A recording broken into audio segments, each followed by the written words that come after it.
semua dalam keadaan sehat dan semua tetap semangat. Sekarang kita akan mengikuti kebaktian walaupun secara online. Tapi terlebih dulu kita mau siapkan hati kita dengan kita nyanyikan sebuah lagu. Selamat pagi Bapa. Bisa kan lagu ini? Yuk kita nyanyikan sama-sama.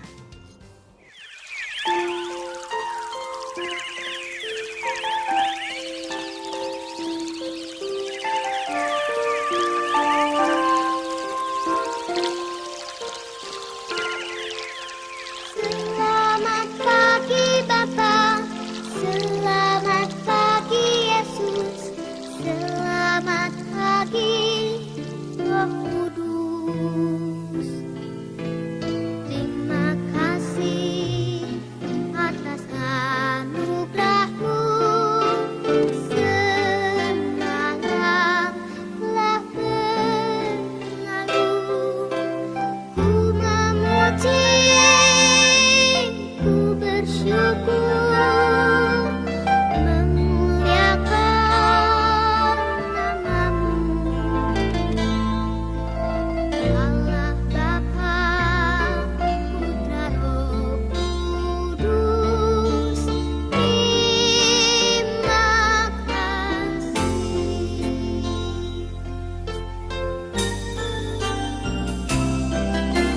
Selamat pagi Bapa, selamat pagi Yesus, selamat pagi Roh Kudus.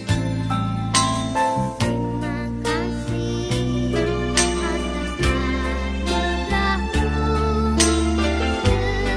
semalam telah berlalu. Ku memuji, ku bersyukur, memuliakan nama-Mu. Allah Bapa,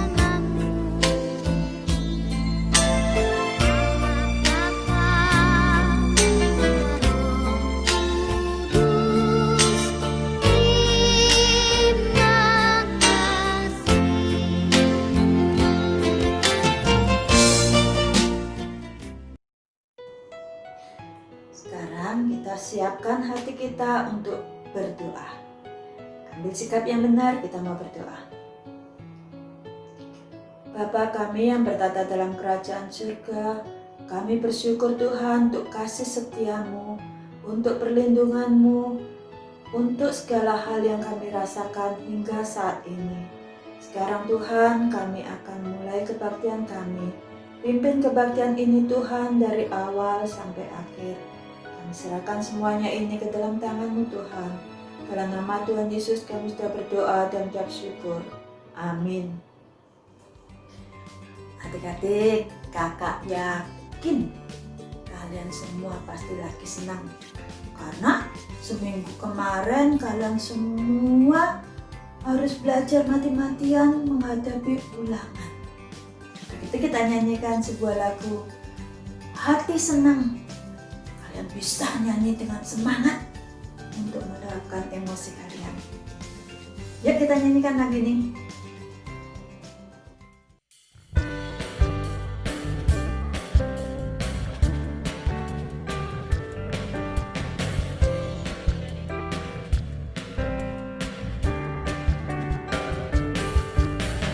Hati senang ya ya, hati senang ye ye, hati senang di dalam Tuhan. Hati senang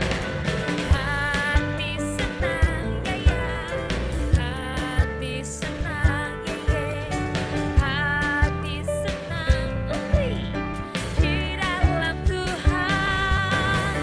Bersukacita selalu, berdoa senantiasa, ucapkanlah syukur di dalam segala perkara. Bersukacita selalu, berdoa senantiasa, ucapkanlah syukur di dalam segala perkara. Sekarang waktunya kita mengucap syukur. atas berkat Tuhan dengan cara kita memberikan persembahan. Kalian siapin persembahannya, kakak tunggu. Lalu kita nyanyikan lagu Terima Kasih Tuhan atas berkat Tuhan.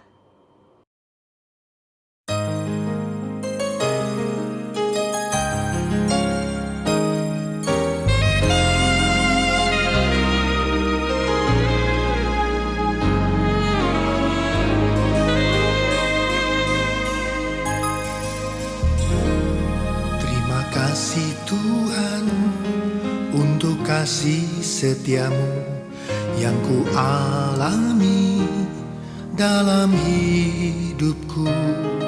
Terima kasih Yesus untuk kebaikanmu sepanjang hidupku.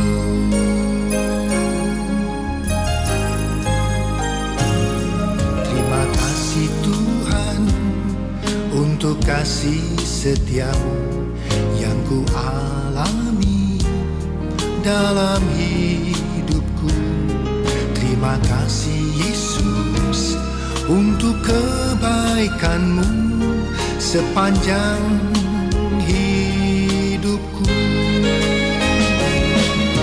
Terima kasih Yesusku buat anugerah yang Kau beri.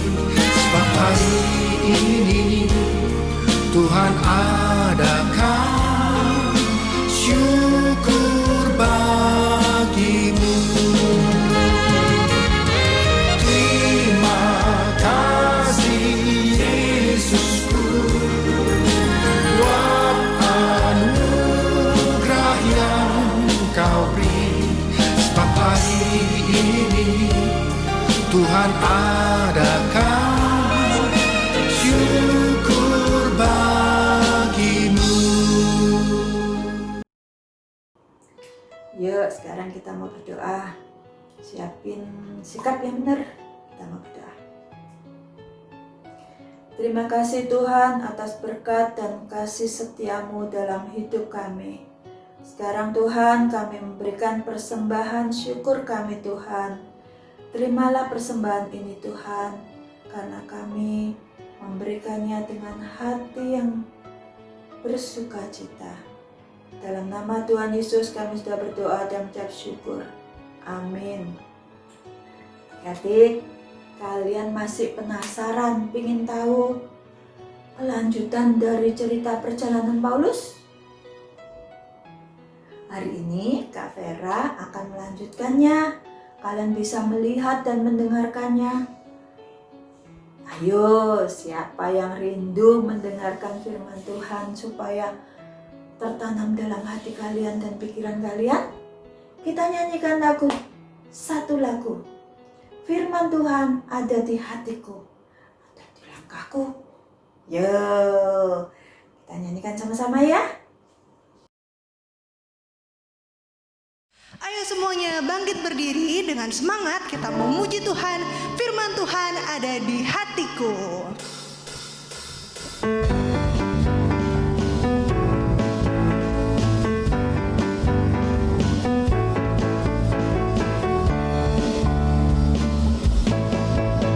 Ku buka Alkitab, lalu ku baca. Srek, srek, srek, srek, srek, srek. Ku buka Alkitab, lalu ku baca. Srek, srek, srek, srek, srek, srek. Firman Tuhan ada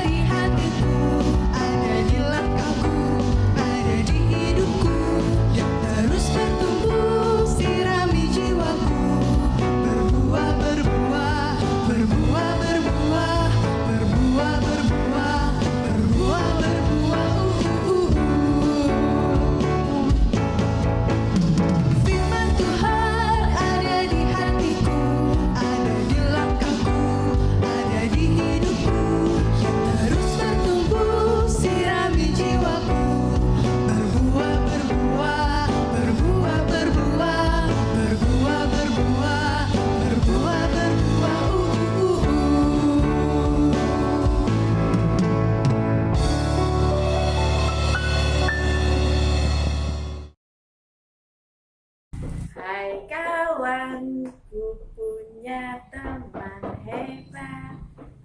ALKITAB, Alkitab. Dan bila kau mau tahu apa yang Tuhan mau, di manakah jawabnya? Alkitab. Bu Vera sudah rapi, resmi gini mau kemana ya? Hari ini Bu Vera mau ajak kalian semua mengikuti persidangan. Bukan hanya satu persidangan, tapi banyak persidangan. Yuk siapkan hati supaya kita tenang saat ada kekacauan nanti.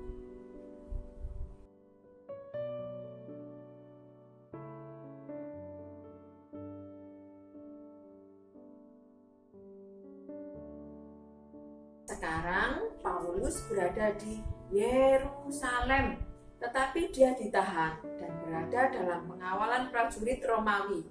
Dan sebagai pengawas Paulus adalah perwira Lisias. Lisias bersikap baik pada Paulus. Bahkan Lisias tidak mengerti mengapa orang Yahudi sangat marah pada Paulus. Lalu Lisias memutuskan untuk membiarkan ke-70 pemimpin mahkamah agama untuk mengadili Paulus. Paulus diizinkan untuk membela diri bahwa dia diadili karena pengharapan Paulus atas kebangkitan dari kematian.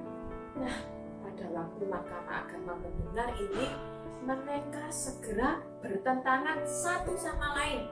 Ada yang percaya kepada kebangkitan dan ada pula yang tidak percaya pada kebangkitan. Pertengkaran mereka ini semakin besar sehingga perwira Lisias takut kalau Paulus akan dianiaya. Lisias segera memberi perintah kepada prajurit untuk membawa Paulus kembali ke markas mereka. Satu malam Tuhan berdiri di sisi Paulus, bukan hanya melalui penglihatan Paulus, tapi berdiri di sisi Paulus dan berkata kepada Paulus, Kuatkanlah hatimu, sebab sebagaimana engkau dengan berani telah bersaksi tentang aku di Yerusalem, demikian jugalah hendaknya engkau pergi bersaksi di Roma. Tuhan menghibur dan memberi semangat kepada Paulus yang kelelahan secara emosional karena capek dengan penderitaan yang terus dialami dalam pelayanannya. Ingat, pelayanan tidak tergantung pada kondisi yang dialami, tapi pada kepercayaan Allah dan penyertaan Allah. Suatu hari, kurang lebih 40 orang mereka merencanakan akan membunuh Paulus. Tapi ada seorang yang mendengar rencana mereka. Dia adalah keponakan Paulus dan ia segera memberitahu Paulus. Dan Paulus meminta salah seorang prajurit membawa keponakannya kepada perwira Lisias. Kemudian keponakan Paulus bertemu dengan perwira Lisias dan dia menceritakan rencana pembunuhan terhadap Paulus.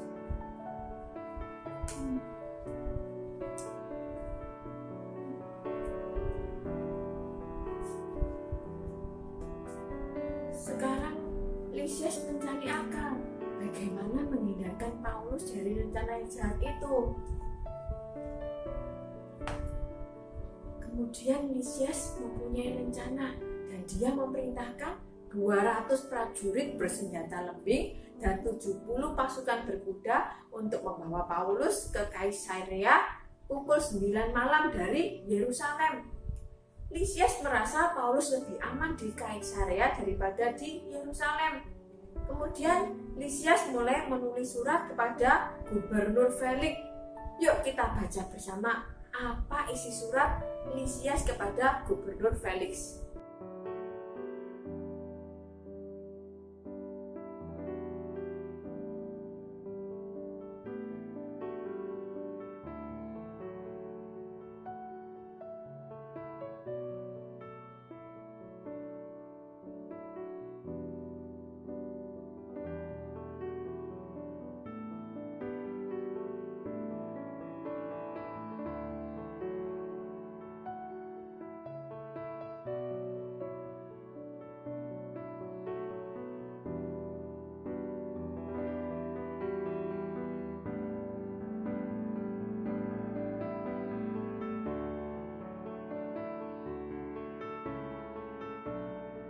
sekali lagi, Paulus lolos dari rencana pembunuhan karena ada orang yang menolong Paulus. Ini adalah rencana Allah. Lisias telah menolong Paulus dari rencana pembunuhan. Kemudian imam besar, para tua-tua, dan ahli hukum dari Yerusalem datang ke Kaisarea. Mereka memuji-muji Gubernur Felix dan mengatakan bahwa Paulus adalah pengacau, menimbulkan huru-hara di antara orang Yahudi di seluruh dunia, dan ia juga percaya kepada Yesus dari Nazaret. Nah, Paulus juga diizinkan untuk membela diri dan berkata bahwa dia tidak menimbulkan kekacauan dimanapun. Tapi memang diakui bahwa Paulus adalah orang yang percaya kepada Yesus. Felix tahu bahwa Paulus tidak melakukan satu kejahatan pun, dan sebenarnya Paulus dapat dibebaskan. Tapi Gubernur Felix ingin menyenangkan orang Yahudi, jadi dia menunda keputusannya sampai perwira Lisias datang. Beberapa hari kemudian, Felix datang dengan istrinya, seorang Yahudi bernama Drusilla, untuk mendengarkan Paulus menyatakan imannya kepada Tuhan Yesus. Waktu Paulus mengatakan bahwa akan ada hari penghakiman terakhir, Felix menjadi takut dan berkata, "Nanti aku akan memanggilmu lagi." Dengan harapan Paulus memberinya uang suap, tapi Paulus tidak melakukannya. Nah, untuk mengambil hati orang Yahudi, Gubernur Felix masih memenjarakan Paulus dan menunda keputusannya. Ketika Festus menjadi gubernur, Festus mengadili Paulus di hadapan penuntutnya dan bertanya, apakah Paulus siap untuk diadili di Yerusalem? Diadili di Yerusalem. Namun Paulus tahu kalau dia tidak akan sampai ke Yerusalem karena orang Yahudi berencana untuk membunuhnya dalam perjalanan. Selain itu, Allah sudah berjanji bahwa ia akan pergi ke Roma. Karena itu, Paulus minta naik banding ke hadapan Raja Kaisar di Roma karena Paulus merasa tidak melakukan kesalahan apapun. Beberapa hari kemudian, Raja Agripa mengunjungi Festus sebagai gubernur baru, dan Raja Agripa lebih tahu tentang agama Yahudi daripada Festus. Festus mengatakan masalahnya kepada Raja Agripa bahwa dia mempunyai tahanan bernama Paulus dan dia ingin naik banding ke Kaisar Roma. Tapi apa yang akan ditulis ke Kaisar? Karena orang Yahudi menuduh Paulus mengenai agama mereka. Tapi bagi Festus, Paulus tidak seharusnya dipenjara. Nah, Festus tidak mempunyai jalan keluar karena memang Paulus tidak melakukan kesalahan. Keesokan harinya, banyak orang datang ke pengadilan di Gubernur Festus untuk melihat Raja Agripa, dan terlebih lagi mereka ingin mendengar apa yang dikatakan Paulus di hadapan Raja Agripa. Paulus menceritakan kepada Raja Agripa bagaimana dia membenci dan membunuh orang Kristen sebelum dia bertobat. Tetapi Tuhan Yesus sendiri menampakkan diri kepadanya, dan akhirnya Paulus pun menjadi pengikut Yesus. Yesus telah mati dan bangkit kembali agar semua orang yang mendengar kabar baik akan diselamatkan. Pada saat Gubernur Festus mendengar semua ini, dia berdiri dan berteriak kepada Paulus mengatakan kalau Paulus gila. Tapi Paulus berkata dengan tenang bahwa dia tidak gila. Semua yang dikatakannya adalah benar. Raja Agripa juga percaya akan semua ini sehingga Paulus bisa bebas mengatakan semua di hadapan Raja Agripa. Lalu Paulus berkata kepada Raja, apakah Raja percaya kepada Nabi? Aku tahu engkau percaya. Paulus berkata-kata dengan berani walaupun ia adalah seorang tahanan. Raja Agripa menjawab, hampir saja kau meyakinkan aku untuk menjadi seorang Kristen. Dan Paulus pun mengatakan akan berdoa kepada Allah supaya dengan segera dan lama-kelamaan bukan hanya Raja Agripa saja yang percaya, tetapi semua orang yang hadir di tempat ini akan percaya dan mengikut Yesus. Pada waktu Raja Agripa dan Gubernur Festus meninggalkan ruang pengadilan, Raja berkata kepada gubernur bahwa Paulus sebenarnya sudah dapat dibebaskan tanpa harus naik banding ke kota Roma. Hari ini kita belajar, Tuhan akan melindungi kita saat kita mau bersaksi dengan berani waktu ditanyakan mengenai Tuhan Yesus dan percaya Tuhan akan menolong. Contohnya, kalau kita mau makan di tempat umum, kita berani berdoa sebelum makan, melipat tangan, menutup mata. Nah, atau waktu hari Minggu, waktunya sekolah minggu online jam 9, ada temanmu ngajak kamu main atau nonton TV. Dengan berani kamu menolak dan mengatakan, aku akan sekolah minggu dulu, sebentar ya, tunggu. Atau juga, sekarang kan pembelajaran secara online. Penilaian harian, penilaian tengah semester, atau penilaian akhir semester, semua dilakukan secara online. Karena dikerjakan di rumah dan tidak dilihat guru, anak-anak bebas. Boleh nyontek dari buku atau tanya jawaban ke temanmu lewat WA, atau mama, papa, kakak bantuin ngerjain soal ulanganmu. Nah, atau ada lagi, kalau kita belajar lewat Zoom, kita masih bisa sesuka hati sambil bermain HP, main spam atau main chat di HP. Itu semua sama artinya. Kita tidak berani bersaksi bahwa kita adalah pengikut Yesus. Jangan khawatir tidak punya nilai yang bagus. Jangan takut tidak bisa nonton TV. Jangan takut tidak punya teman, karena Tuhan Yesus masih akan terus memberikan semangat buat kalian semua untuk tidak khawatir, karena ada Roh Kudus yang akan menuntunmu. Nah, sekarang ambil Alkitabnya. Kita mau buka Alkitabnya dari Lukas 12 ayat 11 sampai 12. Ini adalah sebagai ayat hafalan kita. Yuk kita buka sama-sama dan kita baca bersama-sama. Apabila orang menghadapkan kamu kepada majelis-majelis atau kepada pemerintah-pemerintah dan penguasa-penguasa, janganlah kamu khawatir bagaimana dan apa yang harus kamu katakan untuk membela dirimu. Sebab pada saat itu juga Roh Kudus akan mengajar kamu apa yang harus kamu katakan. Nah, jangan takut berkata atau berbuat jujur, karena Tuhan memberi perintah untuk tidak khawatir dan berjanji akan mengajar dan menguatkan perbuatan baikmu. Nah adik-adik, mari sekarang kita berdoa. Tuhan, terima kasih untuk firman yang baru kami dengar. Terima kasih untuk Kak Vera yang sudah menyampaikan firman Tuhan. Biarlah firman yang kami dengar barusan bisa kami ingat-ingat sepanjang minggu depan. Terima kasih Tuhan untuk sekolah minggu online pada hari ini. Berkati para guru yang menyiapkan sekolah minggu online untuk yang berikutnya.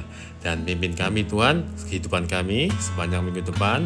Dalam sekolah Zoom kami, Tuhan lindungi juga. Terima kasih Tuhan. Dalam nama Tuhan Yesus kami berdoa. Amin. Nah adik-adik, menutup sekolah minggu kita hari ini, ada persembahan pujian dari dua keluarga. Yang pertama, Gaby dan keluarganya, lalu diikuti oleh Deborah dan keluarganya.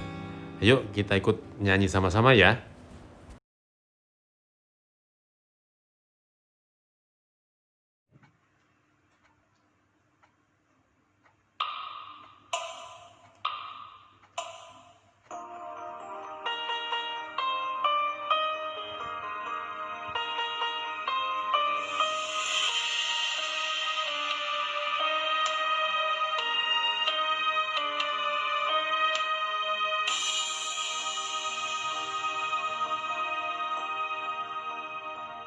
Bila kau izinkan sesuatu terjadi, Ku percaya semua untuk kebaikanku. Bila nanti telah tiba waktumu, ku percaya kuasamu memulihkan hidupku. Waktu Tuhan pasti yang terbaik, walau kadang tak mudah dimengerti. Lewati cobaan, ku tetap percaya waktu Tuhan pasti yang terbaik.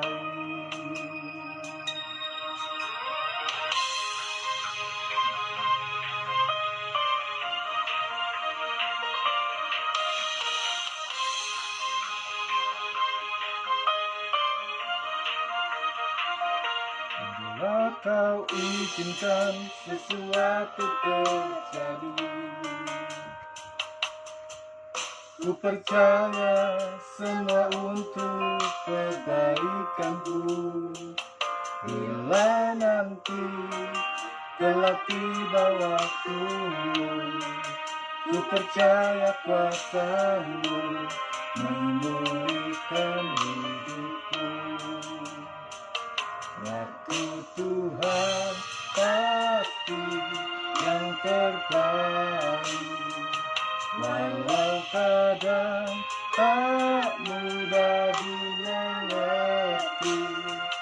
Lewati cobaan, ku tetap percaya waktu Tuhan pasti yang terbaik.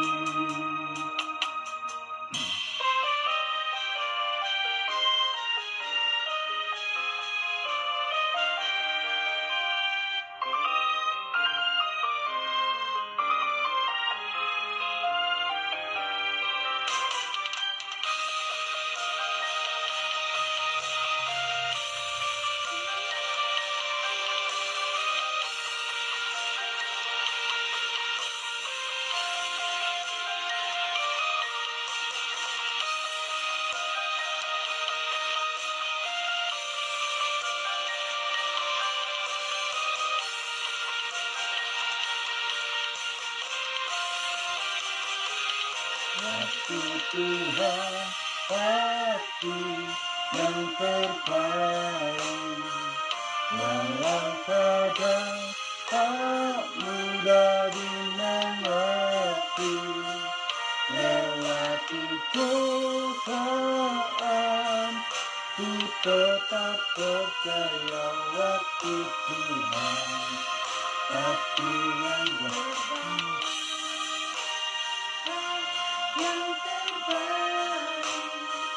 Walau kadang tak mudah